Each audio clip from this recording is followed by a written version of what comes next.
L'atelier de dorure du château de Versailles a eu la chance de participer à la restitution du lit du roi. Nous avons fait les dorures de l'impérial, qui est la partie haute du lit avec le pélican, et la partie basse avec le champ tourné.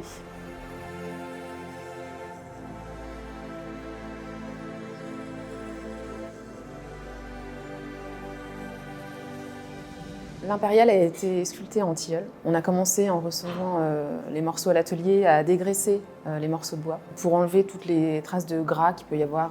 Donc on a dégraissé à l'eau et à l'alcali, puis on a rincé à l'eau claire pour vraiment qu'il n'y ait aucune trace du produit. On a bien fait sécher les bois et après on a pu démarrer nos apprêts. Les apprêts, on a mis deux couches d'encollage. Un premier encollage où c'est de la colle de peau de lapin avec des morceaux d'ail dedans. Et on met de l'ail pour renforcer l'aspect collant de l'encollage et en même temps pour repousser les insectes qu'il peut y avoir dans le bois. La deuxième couche d'encollage, c'était toujours de la colle de peau de lapin. On a choisi d'utiliser du blanc de Bologne pour ce projet, pour passer moins de couches de blanc et empâter moins les sculptures et gagner du temps pour la reparure après. Après les 7 couches d'après, la sculpture est un peu empâtée, un peu alourdie.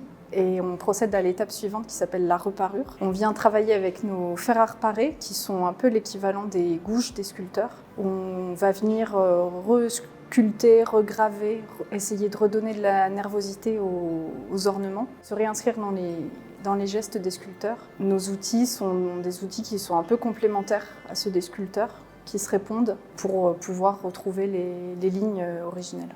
Ensuite, on a un gros travail de ponçage pour redonner aux apprêts un aspect le plus lisse possible afin qu'il n'y ait aucune aspérité dans le rendu final.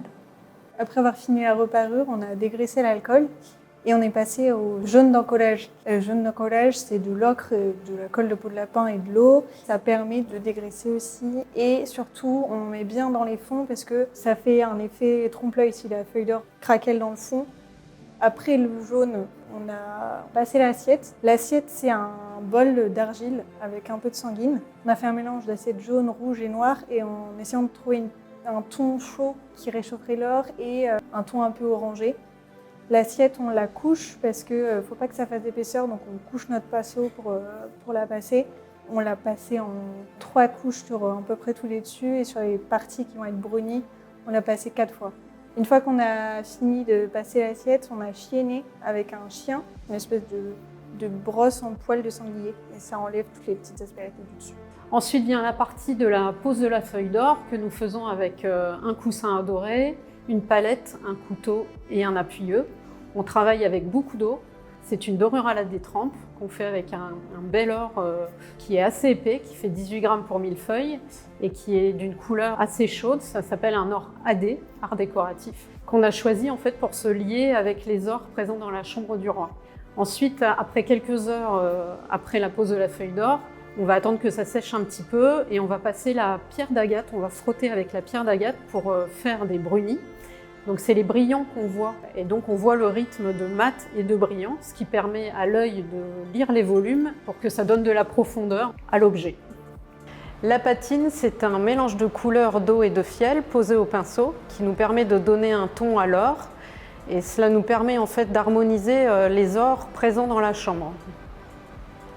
C'est un projet qui nous a occupé 10 mois à l'atelier, à 4 personnes. On travaillait toutes les 4 dessus, à toutes les étapes, on était toutes les 4 réunies. C'est une vraie joie de travailler sur ce projet. Ça sera plein de bons moments qui vont rester gravés dans nos mémoires. Dans la vie d'un atelier, c'est un chantier qui est vraiment important pour la cohésion d'équipe, pour les techniques, pour la préservation du savoir-faire de la dorure.